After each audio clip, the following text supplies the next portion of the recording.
It was another big year for ports across the region as both Ports Toronto and HOPA, the Hamilton-Oshawa Port Authority, released cargo volumes from 2024. According to Ports Toronto, 173 ships moved over 2 million metric tons of goods through the Toronto port last year alone.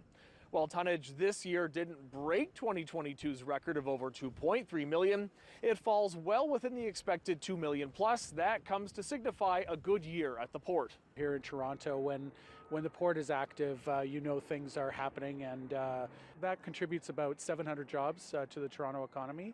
And an economic impact of just over $450 million. Meanwhile, HOPA recording almost 11.5 million metric tons, not far from the record setter of 11.6 million in 2018.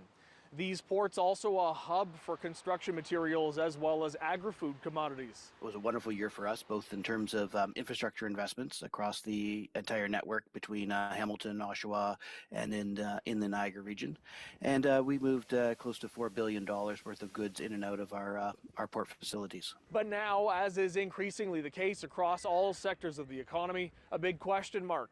Will an increasingly long and unpredictable trade war with the U.S. stall the momentum? In terms of our importing, much of it comes either from Canada, Turkey, or South America, so we're not going to see an immediate effect there. Where we're obviously paying attention to is as these things go longer and longer and it affects the broader economy, then we start to see different slowdowns. I think in the short term, it's very, very difficult to re-engineer a supply chain in 30 days or 1 week is impossible.